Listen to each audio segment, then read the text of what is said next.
Hello everyone, my name is Jiaming. Today I will explore how to negotiate effectively with Russia. Understanding Russia culture, trust-based relationships, strategic negotiation strategies are key to success. So it is important to have a deep understanding of the key points of Russian negotiations. Part 1. Cultural characteristics of Russia.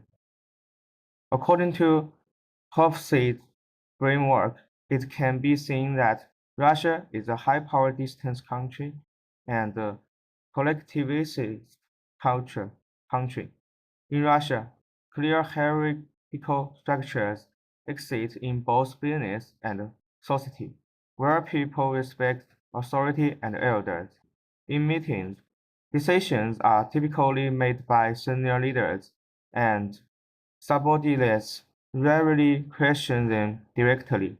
This reflects a high power distance culture, meaning that in negotiations, Russians tend to listen to higher ups and strictly follow instructions from superiors. Therefore, it's important to ensure access to the final decision maker and show appropriate respect to authority figures. Additionally, Russian culture emphasizes collectivism, where collective interests are placed above individual ones. In negotiations, Russian teams often evaluate cooperation based on long-term and overall benefits, such as promoting local industries or ensuring employment stability. Highlighting shared goals and mutual gains can help build trust and rapport.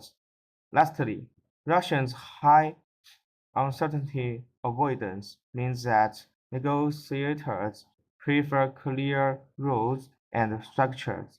They tend to avoid vague expressions and require detailed terms, such as precise delivery times and strict quality standards, often requesting safeguards like penalties for delays.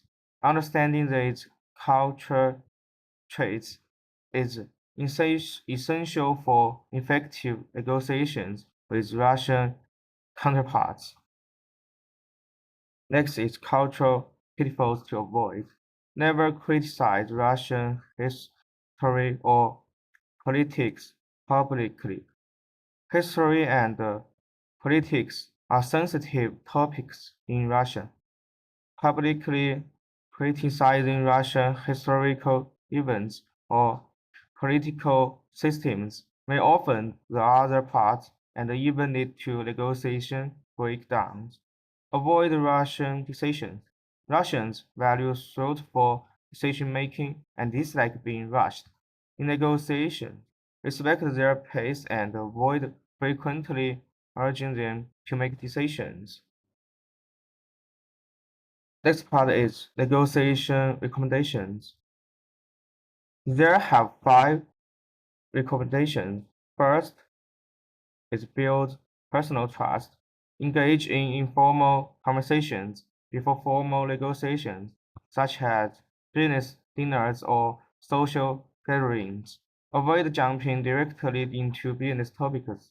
Instead, discuss history, sports, or culture to build rapport.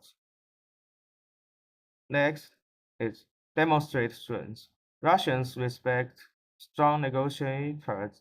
Be confident and firm in your stance. Start negotiations with a strong initial question to earn respect. Next is be patient and adapt to time perception. Russian negotiations tend to be slower than in Western countries. Be patient and avoid pushing for quick results.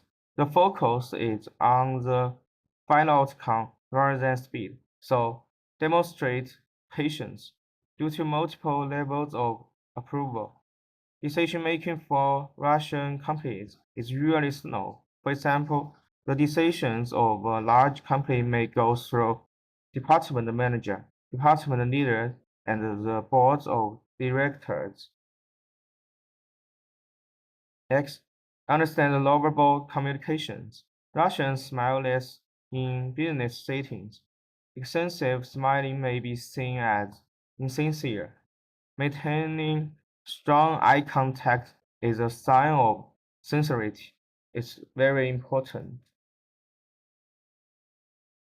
Next is contract with verbal agreement. Written contracts are important, but Russians value personal commitments even more.